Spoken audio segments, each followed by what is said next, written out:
pendidik dan tenaga pendidikan di SDN 3 Kabupaten. Bapak Ibu, senang sekali ya pada siang hari ini kita bisa berkumpul sama-sama. Mari Bapak Ibu kita belajar, kita mengupgrade ya ilmu dan juga wawasan yang tentu ini berkaitan dengan kapasitas sebagai pendidik.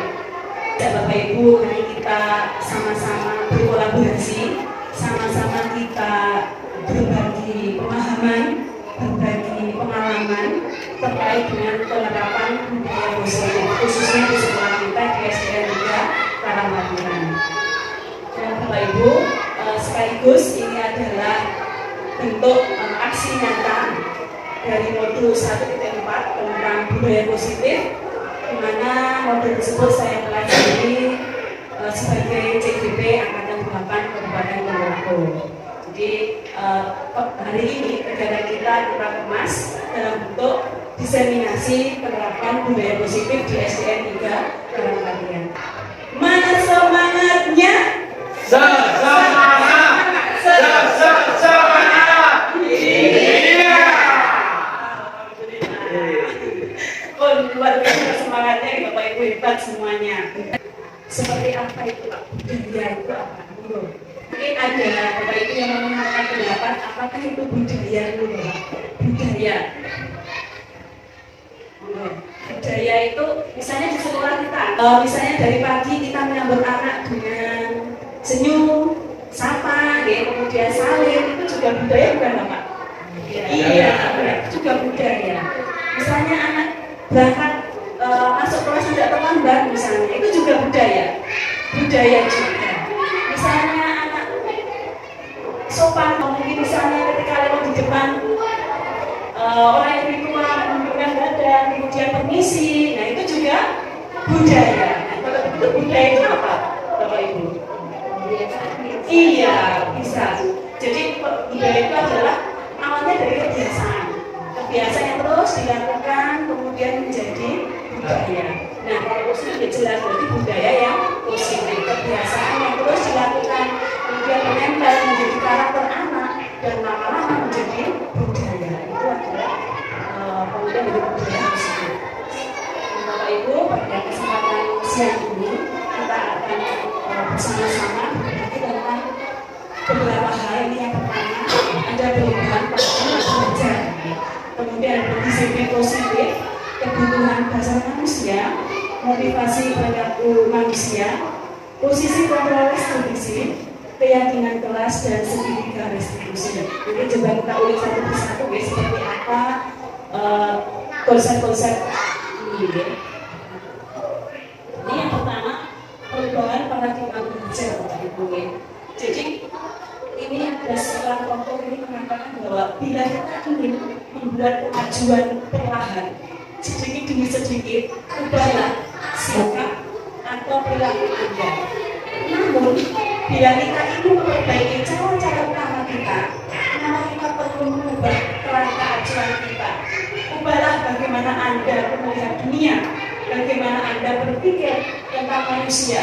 Ubahlah perilaku Anda.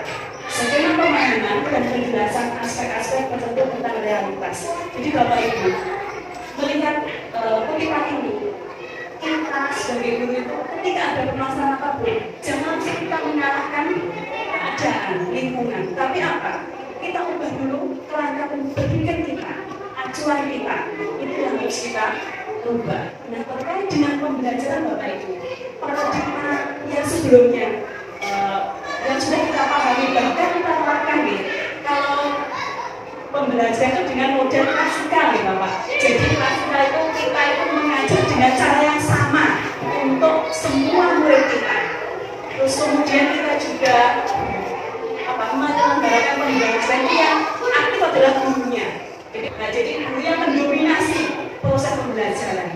Karena mungkin kita beranggapan ya, waktunya lama itu masalah berkelompok, kemudian bereksperimen, kemudian menemukan pengalamannya sendiri, ya. Itu nanti anggapannya lama nanti habis waktunya, habis jam pelajarannya. Fokusnya pada tuntasnya materi, ya. Padahal harusnya tidak demikian. Mempertimbangkan kebermaknaan belajar anak-anak itu. Jadi harusnya mempelajari sadari bahwa anak itu unik Bapak Ibu. Setiap anak itu memiliki karakteristik, memiliki latar belakang yang berbeda. Apalagi anak didik kita yang notabene terdiri banyak ragam latar belakang keluarga, potensinya juga berbeda, minatnya juga berbeda. Dan ini yang harus kita sadari dulu Bapak Ibu. Jadi ketika anak itu tidak sesuai dengan harapan kita, tidak sesuai dengan ekspektasi kita, bukan anak yang kita salahkan, tetapi kita ubah dulu paradigma kita. Karena mungkin teori yang kita terapkan selama ini tidak sesuai dengan kebutuhan belajarnya anak, sehingga anak punya gaya belajarnya masing-masing. Selama ini bisa jadi anak tidak sesuai dengan ekspektasi kita, itu karena kita mengajar dengan pola kita, dengan cara kita, bukan dengan caranya anak. Nah, itu ya Bapak Ibu ya. Mungkin nanti kita sama-sama ya kita berbina. Saya pun juga demikian. Sama-sama kita berbina. Maksudnya adalah kurikulum merdeka ini, maka pembelajaran itu harusnya adalah berdiferensiasi daripada kurikulum yang berbeda. Jadi kita menghargai perbedaan anak tadi. Ada karakternya seperti ini beda dengan teman yang lainnya. Kemudian minatnya juga beda. Kemudian kesiapan belajarnya juga beda. Dan apalagi gaya belajarnya juga beda. Ini harus kita pahami. Dan bagaimana kita bisa menerapkan berdiferensiasi ini? Yang pertama kita harus mengenali anak dulu. Anak ini yang dibutuhkan apa? Nah, anak ini minatnya di bagian apa? Di topik apa misalnya? Itu yang harus kita pahami dulu. Lalu kita ini bisa menentukan langkah kita itu, kegiatan kita itu apa saja. Kalau dibayangkan di dalam guru penggerak itu adalah seperti seorang petani. Ya, ibaratkan kita menanam padi. Bibit padi itu, meskipun kita tempat dengan apa? Pupuk, kemudian air yang baik, bahkan juga dirawat dengan begitu baik, tidak akan bisa tumbuh menjadi jagung. Begitu pun juga sebaliknya. Jika bibit itu sudah jagung, Bapak Ibu, tidak akan bisa kita berubahnya menjadi padi. Jadi semua itu sudah ada kodratnya masing-masing. Dan itu yang harus kita layani. Ya. Jadi kita berpihak pada anak itu bagaimana menghadirkan pembelajaran itu yang sesuai dengan kebutuhan anaknya. Biar anak itu tumbuh dengan tadi kodratnya tadi. Setiap anak yang diibaratkan anak ada padi ada jagung, berarti anak itu punya keragaman yang berbeda. Bisa kita dengan menjaga tumbuhnya itu, ya, bisa tumbuh dengan versi terbaik dari dirinya. Jadi ya, seperti itu ya. Dan jika bisa kita laksanakan, ini menuju adalah profil pelajar. Nah Bapak Ibu, ini ada hal-hal yang perlu kita luruskan ya, beberapa miskonsepsi tentang kita itu apakah bisa mengendalikan berat Bapak Ibu. Itu tidak bisa mengendalikan orang lain. Ya. Kalaupun kita itu bisa, kita memerintahkan anak, itu bukan kita yang mengendalikan mereka. Jadi itu menurut apa yang kita lakukan sebenarnya dia itu yang mengizinkan dirinya untuk mengendalikan orang lain. Berarti penguatan positif, efektif dan bermanfaat. Penguatan positif itu contohnya apa nih? Rujukan, itu dengan apa rayuan itu penguatan positif. Selama ini ya, kita beranggapan dengan kita bahasa yang halus itu adalah motivasi dari luar. Jadi tidak berasal dari anak. Bisa saja saat ini mereka mengerti itu, tapi di lain hari mereka punya kuasa untuk menolaknya. Dan kadang kalau kita terbiasa dengan bicara rayuan kepada anak-anak, mereka akan bergantung kepada kita. Begitu juga dengan kritik Bapak Ibu. Ada bijukan, ada rayuan, ada kritik. Kritik juga sama. Misalnya kita menghakimi anak, itu malah menuju anak semakin gagal dalam dirinya. Karena dia itu merasa salah, tertekan. Anak itu sudah tertekan sebenarnya berbuat menyimpang itu. Apalagi kita tambah lagi dengan kritikan kita. Saat itu memiliki hak untuk memaksa. Itu juga bersifat sementara. Jadi tidak akan berdampak lama. Dan itu lama-kelamaan akan menimbulkan rasa tidak nyaman bagi anak. Bagaimana kita bisa seperti itu Bapak Ibu? Bisa mengontrol apa yang tadi mengendalikan anak. Ini ada hal-hal yang perlu kita rubah pola pikir kita. Yang dulu, misalnya sebelah sini Pak, ini realitas ya, kebutuhan kita sama, sejatinya Bapak, kebutuhan kita itu berbeda. Kita memahami pandangan orang lain tentang kita, tentang dunia. Jadi kita berusaha memahami pandangan orang lain terhadap sesuatu hal. Kemudian perilaku itu dilihat sebagai suatu kesalahan. Yang benar adalah semua perilaku memiliki tujuan, bahkan perilaku yang menyimpang pun juga ada tujuannya. Kenapa tujuan itu yang kita ulik ya. Terus kemudian mengendalikan diri kita. Tidak bisa kita kendalikan orang lain selama kita tidak mengizinkan untuk dikendalikan orang lain. Terus kemudian pemaksaan ada pada saat rujukan gagal. Kita ajak berkolaborasi. Kemudian konsensus ini buat kesepakatan bagaimana menciptakan pilihan-pilihan yang anak inginkan. Kemudian dulu kita berpikir menang kalah, yang benar adalah berpikir menang-menang, win-win solution. Jadi bisa diterima oleh kedua belah pihak, baik kita sebagai guru dan juga tentu anak didik kita. Konsep disiplin positif, disiplin itu memang selama ini kita kaitkan ya dengan peraturan anak. Kalau menaati aturan berarti dia sudah menerapkan disiplin. Nah, sebenarnya disiplin itu adalah kesadaran dalam diri anak. Jadi kita itu tadi ketika anak itu sudah memiliki kesadaran dalam dirinya tentang nilai-nilai kebaikan, maka yaitu dia akan melakukan disiplin secara mandiri. Tetapi ketika anak itu benar memiliki kesadaran itu, ya kita sebagai pendidik tentunya membantu anak untuk mencapai titik sadar itu.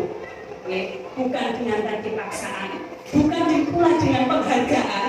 Dan sebagai pendidik, tujuan kita adalah membantu murid untuk memiliki disiplin diri, sehingga mereka bisa berperilaku dengan mengacu pada nilai-nilai kebaikan, nilai-nilai kebajikan universal, dan memiliki motivasi intrinsik bukan ekstrinsik.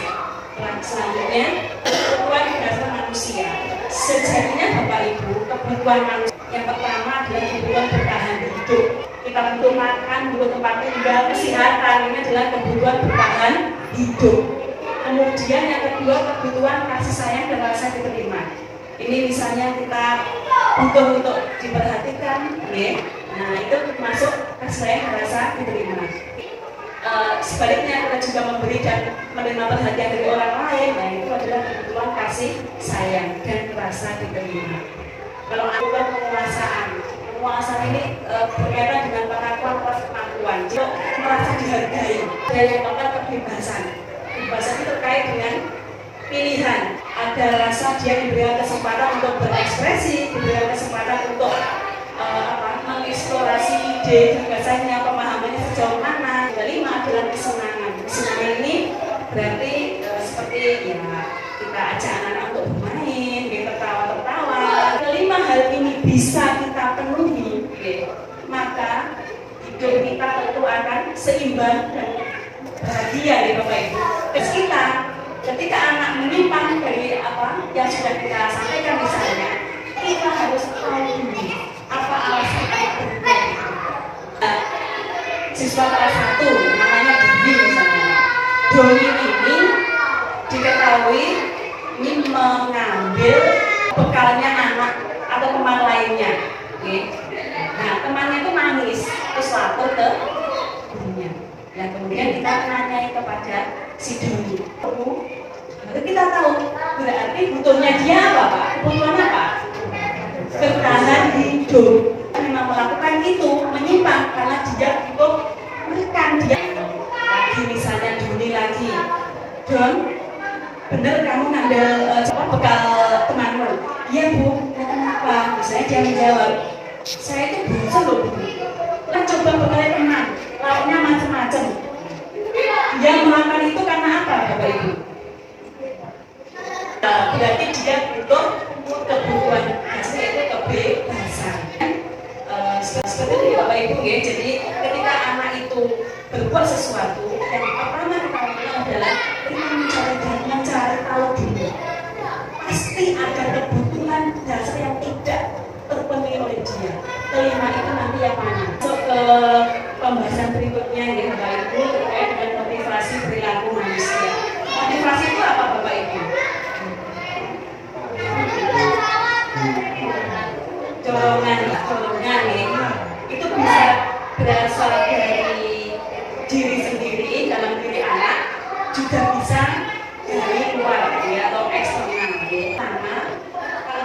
menghindari ketidaknyamanan dan berkerumun. Seperti itu. Jadi motivasi semacam ini Bapak Ibu itu motivasi eksternal. Jadi tidak akan bertahan lama. Berikutnya adalah mendapatkan imbalan atau penghargaan dari orang lain. Jika anak melakukan sesuatu itu karena menghargai nilai-nilai kebajikan dari dirinya sendiri. Jadi dia itu sadar, menyadari pentingnya disiplin seperti apa. Jadi dia melakukan disiplin diri karena dia sadar nilai kebajikan dari dirinya dan ingin memotivasi intrinsik. Jadi ketiga hal ini yang kita lakukan adalah yang ketiga Bapak Ibu, bagaimana anak itu melakukan sesuatu itu karena dia menghargai dirinya sendiri, karena dia meyakini nilai kebaikan yang ada dalam dirinya. Nah, itu akan bertahan lama dan itu akan menjadi budaya positif. Sebenarnya hukuman dan penghargaan itu sama-sama identitas gagal. Ketika kita memberikan penghargaan pada teman, pada salah satu anak di depan teman lainnya, maka secara tidak langsung Bapak Ibu, teman yang lain itu akan merasa mudah diri. Dia untuk identitas sukses. Nah ini yang benar, harusnya adalah sini Pak, konsekuensi dan restitusi. Kalau konsekuensi ini Bapak Ibu, ketika kita menyampaikan ke anak itu harus tahu dulu Bapak Ibu. Anak itu terlambat ya. Nanti kita sampaikan, kita sepakati dengan anak-anak. Kalau kamu terlambat, nanti kamu konsekuensinya apa? Jadi biarkan anak berpendapat. Kita sepakat dulu. Terus itu namanya konsekuensi. Beda dengan hukuman lah Bapak Ibu. Kalau hukuman itu sifatnya spontan Pak. Ideal itu adalah restitusi Pak. Kenapa ideal? Karena dalam restitusi itu kita melatih anak untuk mengevaluasi kesalahannya. Bagaimana dia itu bertanggung jawab atas kesalahannya. Bukan dia itu memperbaiki kesalahannya. Nah seperti apa nanti ada contohnya nih Pak. Dia sudah sadar kesalahannya, tahu salahnya di mana, apa yang dia langgar, ya. Kemudian bagaimana dia bisa memperbaiki kesalahannya, maka dia akan kembali ke dalam kelompoknya, ke dalam teman-temannya itu dengan karakter yang juga berbeda. Pak Ibu, ini yang tidak kalah penting ya, posisi kita sebagai guru Bapak Ibu. Yang ada lima posisi, nanti coba Bapak Ibu mungkin bisa berpendapat di posisi yang mana ya. Ada pertama pendukung, kemudian pembuat rasa bersalah, posisi sebagai teman, sebagai pemantau dan sebagai manajer. Dari kelima posisi ini kira-kira yang paling ideal yang mana Bapak Ibu? Ini Pak, kita pernah di posisi kelima-limanya itu nih Pak. Ketika kita menempatkan posisi sebagai pemukul, bagi saya itu kita dalam posisi yang marah, emosi.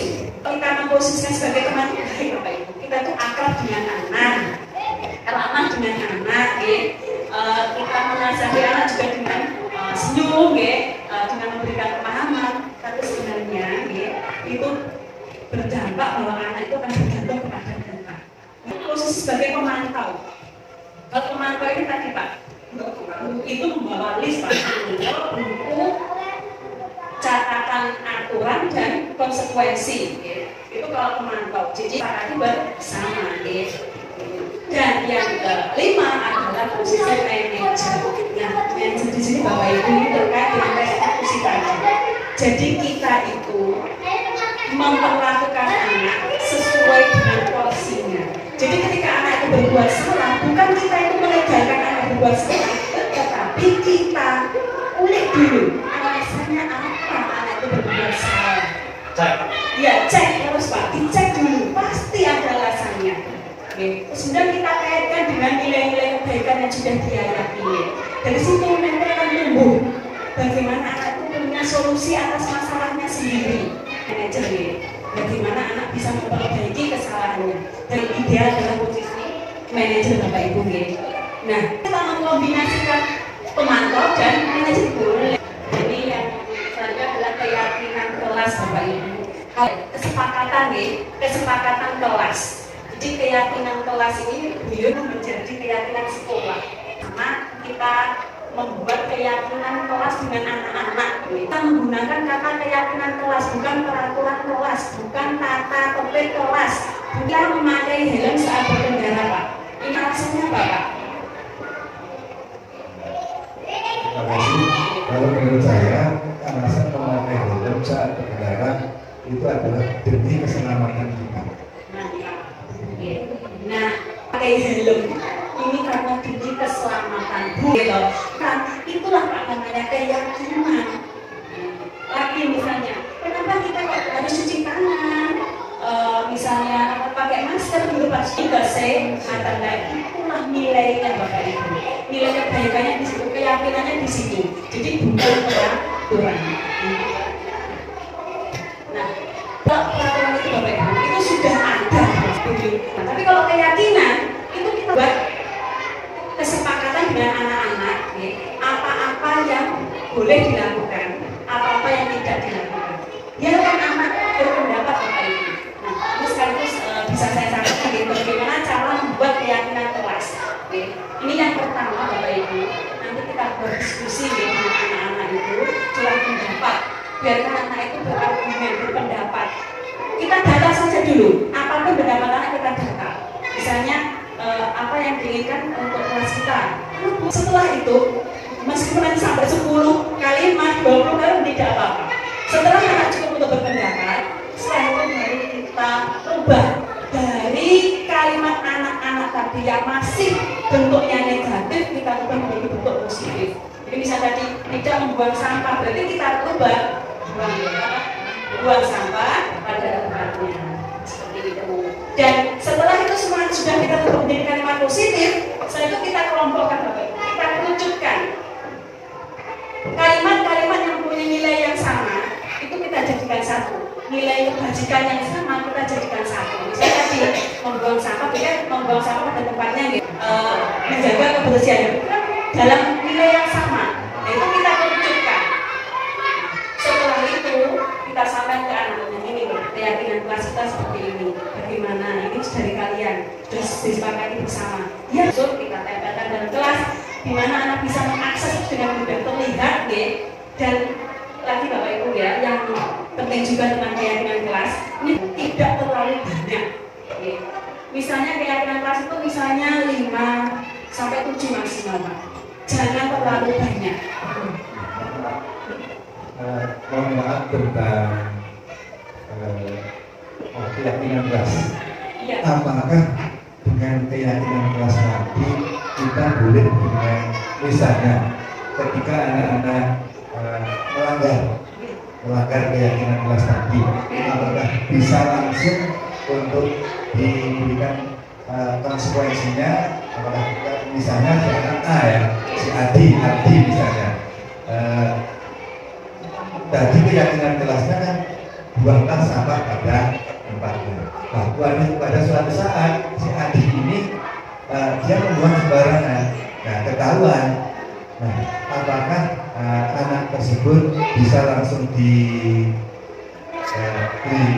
konsekuensinya? Apakah nanti menunggu ketika berkumpul bersama teman-temannya dan semuanya diketahui oleh semua teman-teman? Itu kan apakah menghakimi salah satu anak tadi? Apakah itu juga diperbolehkan? Terima kasih. Pak, ini sering kita alami ya Pak. Tapi ketika kita sudah membuat keyakinan kelas, berarti mereka sudah sepakat. Jadi kita bisa langsung memberikan konsekuensi dari dia langgar, keyakinan mana yang dia langgar. Itu kita bisa memberikan konsekuensi kepada anak tersebut pada saat itu. Tidak diketahui oleh temannya juga lebih bijak Pak. Perlu mereview Pak. Misalnya dalam 1 minggu. Nah, dalam 1 minggu ini, nah ini ada beberapa anak yang sudah melanggar keyakinan kelas. Boleh Pak kita review. Karena keyakinan kelas itu tidak paten Pak. Itu bisa diubah. Jadi keyakinan kelas itu Bapak, ketika sudah dulu, kita disepakati anak untuk diterangkan kalau bisa diakses anak dengan mudah, dilihat, diingat ya. Ketika ada anak yang melanggar, kita bisa berikan konsekuensi dari keyakinan yang jalannya, tidak apa-apa. Dan ada masanya kita review lagi Pak, dan konsekuensi, karena sudah disepakati bersama Pak. Jadi karena sudah disepakati. Kalau yang tidak itu yang tidak disepakati lagi Pak. Bukan berarti hukuman ya berarti. Karena sudah disepakati, bedanya itu Pak. Jadi betul. Bedanya hukuman dengan konsekuensi. Tadi kalau hukuman itu spontan. kita menghukum anak, ya Pak, itu tidak tanpa alasannya, ya. Langsung kita berikan hukuman ini tanpa kita tahu alasannya apa, spontanitas. Nah, sedangkan konsekuensi itu kita sudah punya listnya, sudah kita sepakati. Misalnya dia melanggar aturan ini, konsekuensinya ini. Anak tahu itu, Pak, paham itu. Tapi kok masih melanggar itu, dia siap untuk menerima konsekuensi. Bisa kita sampaikan di depan anak-anak ini. Karena itu sudah kesepakatan kelas. Keyakinan kelas tadi kalau itu singkat, mudah diingat. Dan keyakinan kelas itu adalah sesuatu yang singkat, okay? Mudah diingat, mudah dipahami, mudah diterapkan anak. Okay? Jadi jangan kalimat yang terlalu panjang, bertele-tele, tidak efektif, wah anak akan lupa loh. Jadi dan Bapak Ibu, keyakinan kelas itu bisa ditinjau ulang. Itu tidak paten. Bisa dalam 1 tahun, ya, saya kelas 5. Sudah ada keyakinan kelas. Itu tidak harus berlaku 1 tahun. Nanti misalnya berapa bulan ketika anak sudah bisa menerapkan keyakinan kelas itu, okay, sudah menjadi budaya anak, berarti anak sudah pada tingkat budaya positif. Maka bisa, tapi kok ada anak yang menunjukkan gejala yang berbeda, bisa kita tinjau, berarti kita butuh keyakinan yang lain nih, biar anak bisa memperbaiki kesalahannya. Jadi itu Pak, jadi keyakinan itu bisa ditinjau setiap berkala. Silakan Bapak Ibu sepakati dengan anak-anak. Bisa. Jadi berubahnya bagaimana? Ketika anak sudah mencapai pada keyakinan itu, sudah diterapkan, sudah menjadi budaya bagi anak, budaya positif di kelas itu, okay? Maka kita tinjau ulang, bisa kita ganti kalimat keyakinan dengan kalimat yang baru yang anak masih melanggar di bagian-bagian yang lain. Betul Bapak. Jadi tapi asalkan harus dengan kesepakatan kelas, kesepakatan dengan siswa. Tidak bisa kita merubah sendiri. Jujur kalau saya ganti, tidak benar. Anak tidak akan merasa dilibatkan. Aku mereka begitu. Saya tidak merasa dilibatkan dalam pembuatan keyakinan itu. Jadi ketika anak sudah muncul ini Pak, keyakinan dalam dirinya. Kenapa dikatakan keyakinan? Karena dia meyakini nilai-nilai itu. Muncul dari dalam dirinya. Dia sendiri loh yang usul. Dia ada motivasi, semangat tergerak untuk menjalankan keyakinannya itu. Ini beda dengan aturan. Kalaupun sudah ada. Nah, jadi anak tidak terlibat dalam itu. Jadi juga tidak akan berdampak pada anak. Tapi hanya anak menuruti itu karena dia menghindari ketidaknyamanan, karena takut dihukum dan sebagainya. Tapi tidak dari dalam dirinya. Itu keyakinan nah seperti itu loh. Nah itu asik gitu. Nah ketika nanti kelas-kelas kita semuanya dari kelas 1 sampai kelas 6 punya keyakinan kelas, bisa kita terapkan di kelas kita masing-masing Bapak Ibu. Kemudian menjadi kebiasaan, menjadi karakter, menjadi budaya. Nah itulah hidup nanti akan menjadi budaya positif, menjadi keyakinan sekolah, bukan sekolah Bapak Ibu. Jadi keyakinan sekolah. Nah ini tadi sudah kita bahas ya. Ini penjelasan terkait keyakinan kelas. Dan ini tidak harus yang menerapkan IKM ya Bapak Ibu. Dari yang kelas yang belum menerapkan IKM juga bisa mengadopsi ini. Jadi nanti kita bergeraknya sama-sama. Jadi ketika misalnya kelas 1, kelas 2, kelas 5, 4 dan 5. Nanti kan berarti di situ Bu, kalau kelas 3 dan 6 tidak membuat keyakinan kelas juga. Nah, jadi ini ini masih awal semester nanti bisa kita aplikasikan, bisa terapkan. Mungkin sudah ada yang melakukan keyakinan kelas, membuatnya bahkan menyusunnya. Ini nanti bisa berbagi praktek baik dengan guru kelas lain, bagaimana membuat keyakinan kelas ini. Nah ini contoh kelas 1 ini dengan yang sederhana sekali di kelas 1 juga tidak banyak, kalimat juga pendek. Itu juga anak sendiri yang menghias itu juga kalau anak ini Pak, kelas 1 saya berikan gambar Pak. Kalau kamu kelas 1 ini baik ya seperti itu. Nah itu kenapa? Itu kalau pertama itu menjaga kebersihan kelas Pak. Ini bagaimana menyadarkan anak tentang kebersihan tidak itu dulu. Terus kemudian itu belajar dengan semangat. Nah, terus kemudian berkata yang sopan, kelas 1 ya Pak, ini banyak yang berkatanya kasar Pak. Makanya kita sepakati dengan anak berkata yang sopan. Kemudian itu bersikap yang baik. Ini juga sama kan orang yang berduwe ojo mbok kancane. Itu yang ingin kami ini Pak ya, sepakati dengan anak-anak. Terus kemudian merawat benda-benda yang di kelas. Hanya itu saja Pak, kelas 1 yang kami buat yang sederhana, mudah diingat. Ini kalau ada anak yang cerdas Pak, kelas 1 itu gini. Weh, mana ngomong gitu Pak. Weh, ini loh, kita sopan loh, langsung gitu Pak. Langsung iya. Nah, lalu kita masuk Pak di situ.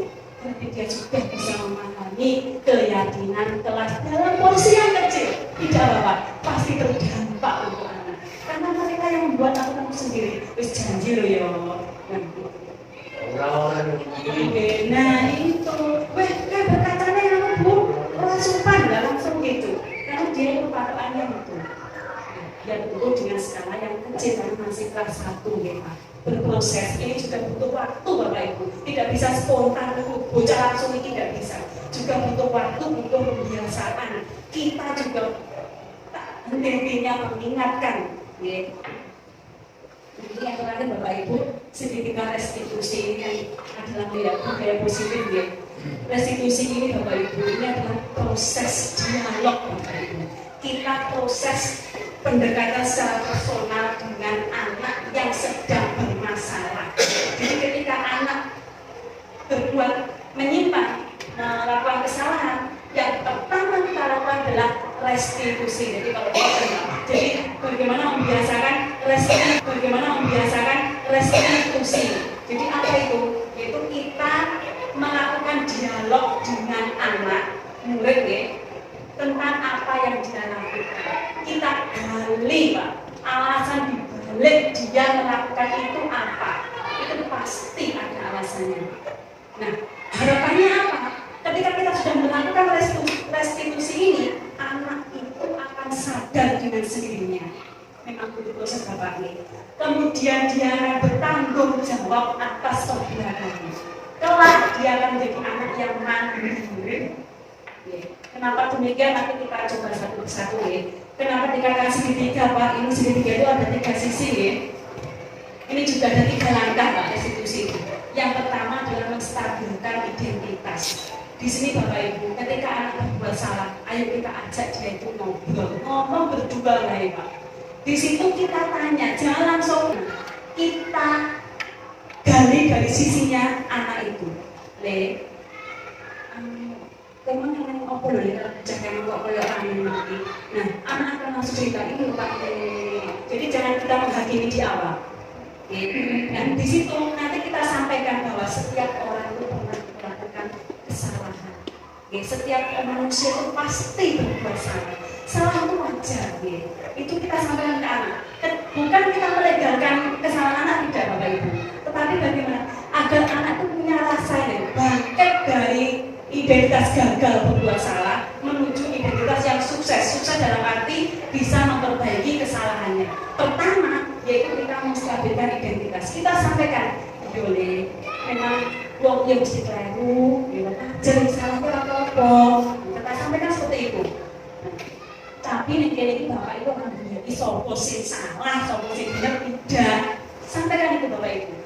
Ayo sama-sama kita cari solusi dari masalah itu. Cari solusinya. Nah, itu yang ketika kita sampaikan ke anak itu akan merasa mulia ini. Tidak langsung kita hakimi anak dengan kita langsung salahkan gitu. Tidak seperti itu. Nah, setelah kita menstabilkan identitas, setelah itu kita melakukan validasi tindakan yang salah. Ini Bapak Ibu, kita tanyakan alasannya. Kamu berdua itu pasti punya alasan. Alasannya apa? Coba kamu sampaikan ke Pak. Pertahanan juga begini. Iya kan Pak? Iya loh, aku kalau kalau kaya loh. Ya kita katakan ini. Mempertahankan harga itu baik.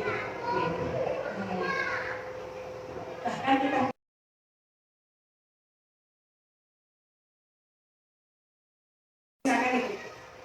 yang baik, kamu itu pasti punya alasan. Coba kamu sampaikan alasannya apa? Menurut Pak, karena saya itu Diloknya Pak, saya mempertahankan dalam harga diriku tuh Pak, diloknya soal mengenai mempertahankan dia dan hal yang penting gitu. Bilang gitu Pak, muka tak tonjol, aku saya sabar Pak, misalnya. Nah, kalau kita masuk di situ berarti dia sudah ini validasi tidak, dia tahu dia salah kan berarti muka tak tonjol kayak gitu. Dan kemarin kita masuk, ya guys, nah, gue bener deh, kamu sudah sabar.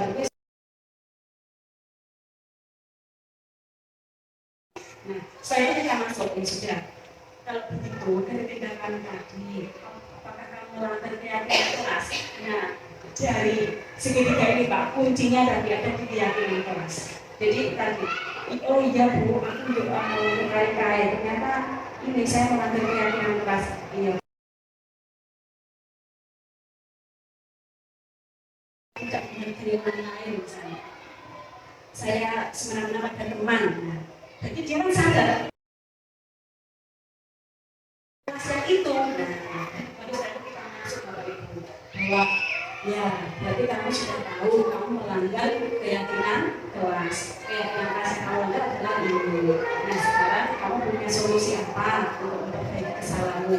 Nah, dia akan memberikan pilihan Bapak Ibu. Saya buat ini, dia alasannya apa? Aku pilih ini Bu, alasannya apa? Di situ kita masuk, kita berikan gambaran. Kalau kamu memilih perbaikan ini, nanti seperti ini. Kalau kamu memilih yang perbaikan ini, berarti kamu harus berbuat ini. Nah, di situ kita memberikan pemahaman kepada anak di menanyakan keyakinan. Jadi kunci dari institusi adalah kita sudah membuat dulu keyakinan kelas Bapak Ibu. Jadi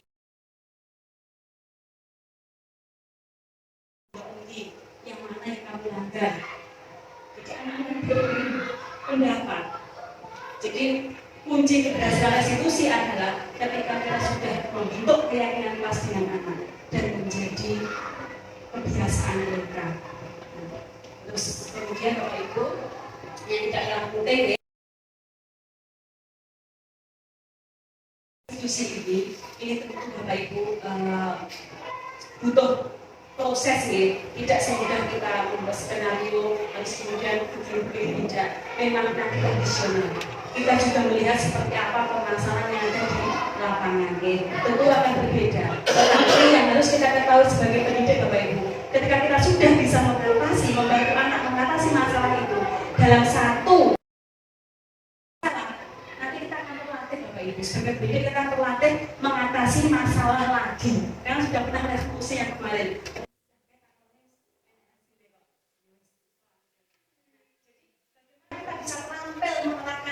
Restitusi karena kita sering melakukannya itu. Hari ini kita sudah bisa mengatasi anak ini, membantu anak menemukan solusinya. Besok pasti ada masalah lagi. Masalah yang lebih kompleks dari anak itu selalu ada Bapak Ibu. Tetapi ketika kita melakukan lama-lama anak juga akan memiliki kesadaran dan kembali kepada keyakinan kelas atau sekolahnya yang telah dia yakini. Rinciannya ya, jadi kita sampaikan bahwa setiap manusia, setiap orang itu pasti melakukan kesalahan, pasti memiliki alasan. Dan itu juga menanyakan keyakinan apa yang telah dia yakini. Ini Bapak Ibu beberapa kalimat yang bisa kita sampaikan kepada anak. Bapak Ibu, sebelum penutup ya, mungkin ini ada contoh ya, contoh penerapan segitiga restitusi. Okay.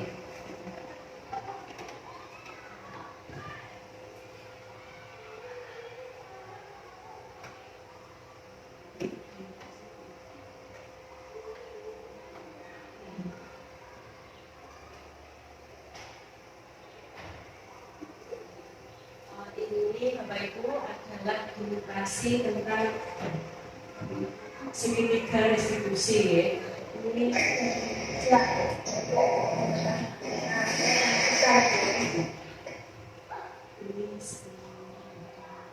Jadi kalau kami melihat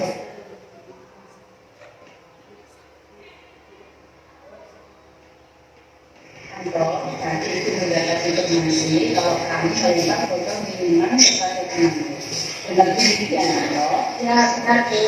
ya dari mana lain atau Ada. kalau melakukan itu pasti memiliki alasan bukan untuk kalian sendiri tentu sesuatu yang sangat penting untuk kalau tidak berbuat dari itu atau Ya, Bu. Dan saya ya, maksud saya Anda mampu memilih untuk bersabar, memilih untuk bersabar. Nah, Anda coba kami nanya tindakan tadi apakah sesuai dengan keyakinan kelas kita? tidak Ya. Nah, kalau begitu tindakan tadi tidak sesuai dengan keyakinan kelas yang mana? benar untuk menghormati orang lain. Ya, penting untuk kita menghormati orang lain ya, Anda. Nah, sekarang selain keyakinan itu ada yang bisa kita marah. Apa yang kita lakukan Anda? Saya seharusnya bersabar kepada sesuatu mereka. Ya, kita harus lebih bersabar dan berpikir untuk tidak bersabar. Nah, kamu hebat Anda. Nah, bagaimana kamu siapkan untuk memperbaiki diri Anda? Lalu saya tidak melakukan Ya, coba kamu lakukan keyakinan tadi. Kamu jadi orang seperti apa? saya ingin menjadi orang yang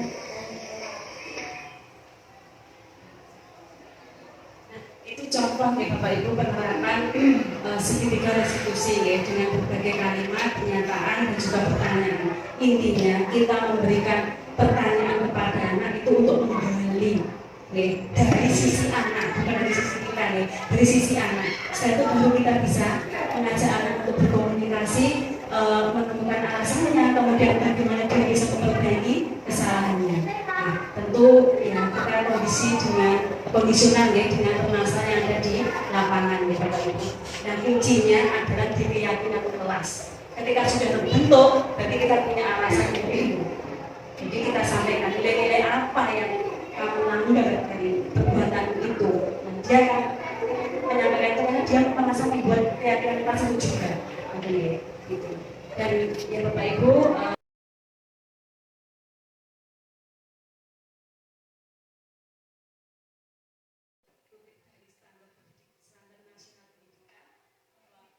Sekarang bukan lagi masalah kita menuntut anak Bapak Ibu, tapi kita menuntut anak. Itu ya Bapak Ibu. Mungkin dari saya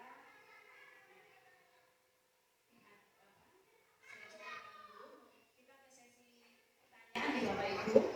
Monggo Bapak Ibu ada hal-hal yang perlu ditanyakan atau dipertegas.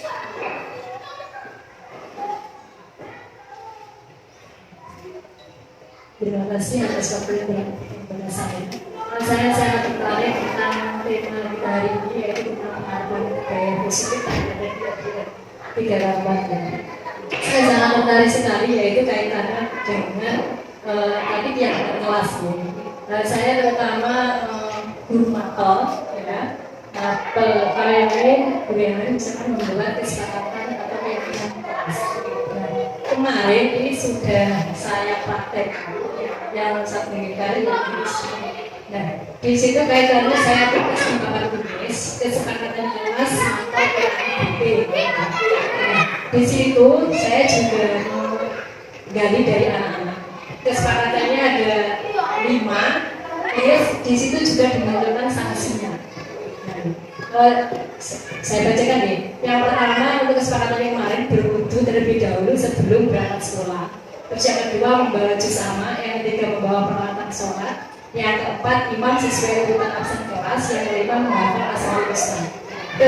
Terus yang melanggar kesepakatan kelas itu harus memilih salah satu yang pertama menghafal 3 surat pendek, yang kedua menghafal minimal 25 asmaul husna, yang ketiga membaca 3 doa sehari-hari gitu. Nah, yang itu kan kesepakatan yang satu kemarin. Nah, dari kemarin hari Senin kita tidak melaksanakan sholat Jumat karena upacara. Terus yang 2 hari ini kelas atas kebetulan yaitu kelas 6 dan kelas 5. Nah, yang terjadi itu gini. Sebelum melaksanakan sholat Jumat, saya keluar ke sekolah sebenarnya sholat itu anak-anak yang melanggar itu sudah laporan sendiri-sendiri. Bu, anak merasa, Bu saya tidak bawa jus amal, Bu saya tidak membawa peralatan sholat. Mungkin itu hukum Bu. Itu yang kaitannya dengan kesepakatan kelas. Nah, ketika anak-anak sudah di musola ya, nah biasanya saya justru merasa gini, ya kelas bawah dan kelas atas itu perbedaannya berbeda sekali. Sebenarnya kalau kelas bawah itu apa memang kelas bawah itu takut atau memang gimana ya, lebih tertib gitu loh. Kalau kelas atas sebenarnya mereka kan kalau dikasih tahu apalagi sudah ada kesepakatan kelas, sebenarnya mereka lebih dewasa, lebih paham, lebih ngerti gitu. Tapi identik dengan apa gitu, kayak melanggar, ya gitulah ada. Nah, ketika sholat malah justru anak-anak yang kelas bawah itu tertib. Setelah itu malah justru wudu itu dari rumah, kebanyakan dari rumah. Itu sudah, ya betul rame, langsung mulai gitu. Dan kalau kelas atas itu saja malah terutama anak putra itu sakar pede. Terus tadi pagi saja tadi pagi. Itu untuk anak ya sakar pede ininya betul ya. Nah sebelum mulai sholat, saya gini. Cah iki salat ki ngadep sapa ya sing bla.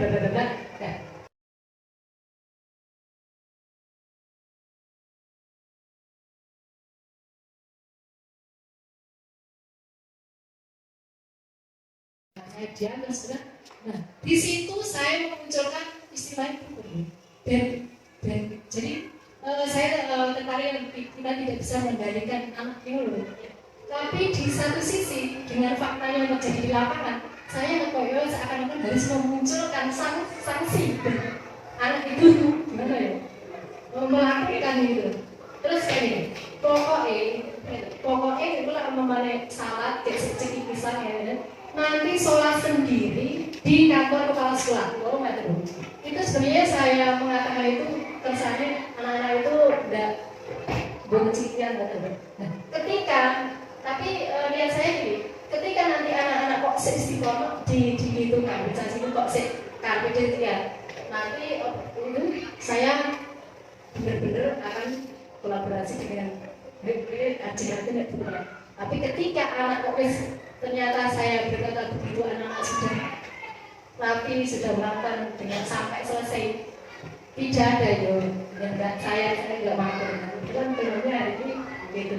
Nah ternyata tadi sampai selesai anak-anak rapi bagus, saya beri apa saya ternyata mungkin bisa cantik-cantik itu mungkin praktek saya yang sudah saya lakukan dan hasil seperti itu. Terima kasih. Luar biasa Bapak Ibu ya. Ini menurut saya berarti beliau sudah menerapkan keyakinan kelas untuk kesepakatan dia. Sebenarnya kemarin ini saya foto bersama anak-anak. Lihat saya ini loh kan, melanggar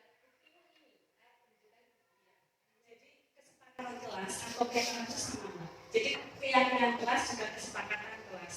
Bahasanya tentang keyakinan kelas karena sumbernya adalah nilai-nilai yang dia yakini, yang sudah diyakini anak. Nah, yang dipraktikkan pembelajaran tadi ini sudah luar biasa Bapak Ibu. Inilah bukti nih, betapa berdampaknya nih keyakinan kelas yang telah beliau dan anak-anak bentuk.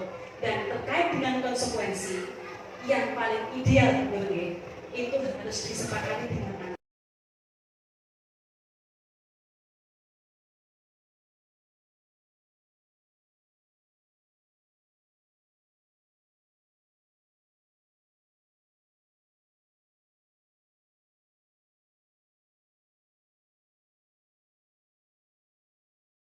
Jika itu tidak mereka sepakati, mereka akan melupakan itu. Jadi dia mematuhi itu karena menghindari ketidaknyamanan. Takut dia dihukum sholat di depannya bu kepala sekolah. Itu yang menjadi motivasi mereka. Jadi keyakinan kelas yang sudah dibentuk berencana itu sudah sangat luar biasa. Karena kenapa? Mereka ini dengan anak-anak itu digali apa-apa yang mereka sepakati untuk bisa diterapkan dalam kelasnya. Kemudian diyakini nilai-nilai itu, kebajikan itu diyakini oleh anak-anak. Nah, itulah yang paling ideal. Jadi dampaknya sudah pada rasakan ya, anak-anak sudah mulai terpatah begini-begini. Nah, tetapi pesan saya saja kalau untuk memberikan sanksi, pastikan itu sudah disepakati dengan anak sebelumnya, tidak simultanitas sehingga bisa berdampak lama pada anak, tidak hanya pada saat itu juga. Kemudian terkait dengan anak yang kelas bawah ya, kenapa lebih cenderung ketik ya? Itu bisa jadi Bapak Ibu karena dari kelas bawah sudah memegang nilai-nilai yang mereka yakini. Jadi ketika dia di kelas bawah, di kelas sebelumnya, sebelum yang sekarang, dia sudah ada nilai dalam dirinya. Apa yang baik yang saya lakukan, apa yang tidak harus saya lakukan, itu sudah tertanam dalam dirinya. Maka itu dia terbawa. Bahkan bisa jadi anak itu sudah memiliki nilai dari rumahnya, dari keluarganya, sudah menanamkan nilai-nilai kebaikan dalam diri anak itu, terbawa ke sekolah. Di sekolah kita sampaikan lagi, kita ajak lagi untuk membuat keyakinan sehingga mereka semakin mantap apa yang sudah mereka yakini, sehingga menunjukkan perilaku yang mereka tampilkan sesuai dengan nilai-nilai yang dia yakini. Dan itu yang harus kita jaga tumbuhnya Bapak Ibu. Seperti yang kita sampaikan tadi, jangan berhenti hanya di kelas yang terletak IKN. Ya, kelas 1, 2, 4, 5 harus juga didukung oleh kelas 3 dan 5 sehingga keyakinan terus berlanjut Bapak Ibu. Mereka terbiasa dengan keyakinan, nilai-nilai kebajikan universal, mereka terbiasa dengan itu. Sehingga apa yang mereka tampilkan dalam setiap tindakan mereka, setiap ucapan mereka sesuai dengan nilai-nilai yang sudah mereka yakini. Ya, ini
ditempa dengan seperti itu Bapak Ibu bisa membentuk itu bukan karena hukumannya, tapi mereka sudah meyakini dalam hatinya.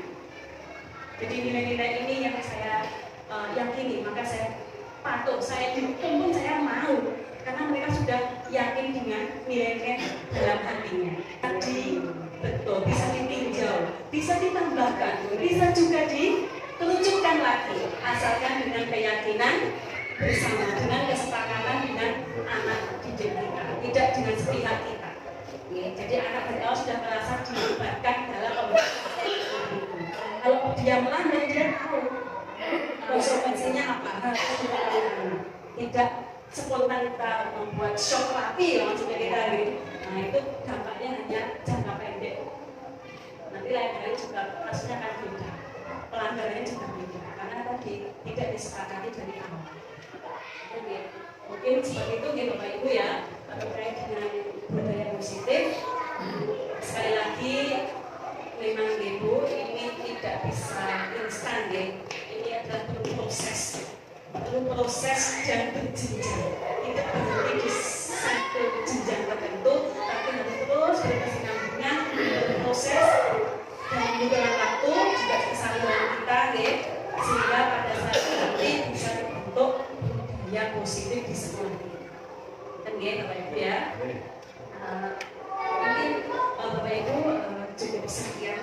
bisa saya sampaikan pada kesempatan siang hari ini.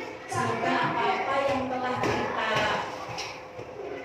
kita bahas bersama ya, kita kolaborasikan dan ada yang berbagi praktek baik ya, itu semakin menambah kita ya, menambah wawasan kita sebagai pendidik bagaimana yang harusnya kita lakukan, terutama dalam penerapan disiplin positif di sekolah.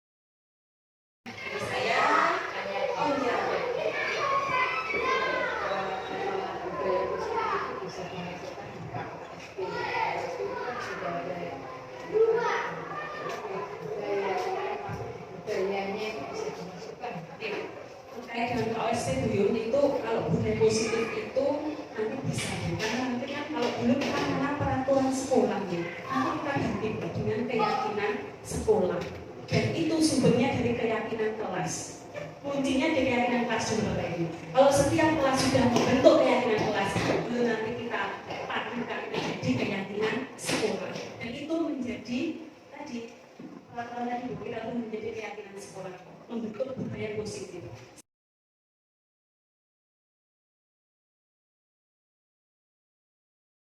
Sangat bisa sekali segala bentuk kebiasaan pada anak ya, itu kita masukkan dalam KOSP sebagai penerapan budaya positif, yaitu keyakinan sekolah. Jadi kalau untuk teman-teman nanti juga kita mencoba apa unggulan kita yang di sekolah kita itu apa yang belum hanya soal kira-kira apa sih paling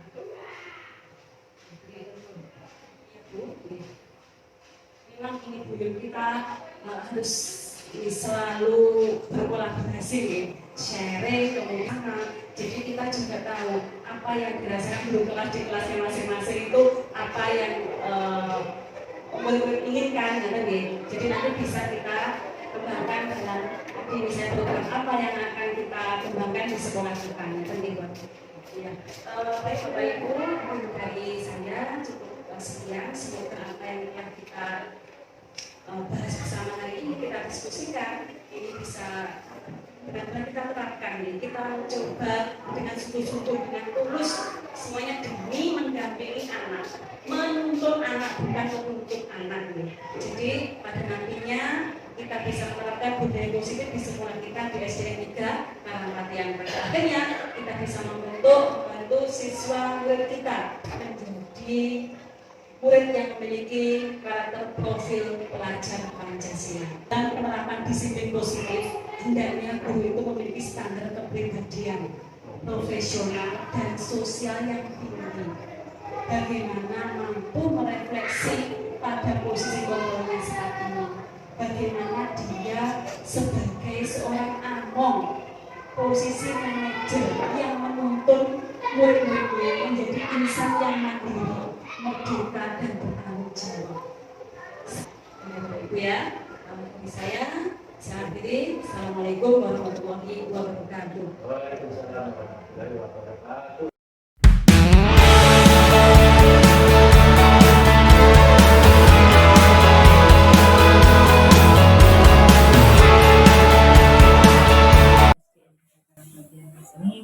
Menyampaikan pesan dan kesan tentang penyampaian dari guru penggerak atas nama Ibu Dana Pratiwi yang telah menyampaikan yaitu pesan budaya positif budaya positif tadi. Ternyata dengan adanya itu kita saya sendiri juga Bapak Ibu yang lain itu merasa atau memberi aba-aba atau memberi kepada anak menyelesaikan masalah dengan anak yang bermasalah itu banyak yang kurang pas. Nah, dengan adanya ini, dengan adanya penyampaian budaya diskusi budaya positif ini dari Bu Janati ini sangat saya terima juga dengan teman-teman, sangat bagus ternyata. Bapak dan Ibu Guru juga saya sendiri merasa ada yang salah atau ada yang kurang pas ini bisa ditemukan. Begitu. Terima kasih dari saya. Assalamualaikum warahmatullahi wabarakatuh. Assalamualaikum warahmatullahi wabarakatuh. Saya Rini Sakaya sebagai sejawat dari Pendidikan Pribadi komunikasi untuk balik dari kegiatan ini. Ternyata banyak sekali ilmu yang saya peroleh setelah mendeskripsikan budaya positif. Selama ini ternyata kita banyak diskusi tentang cara pendekatan dan membacanya pada anak.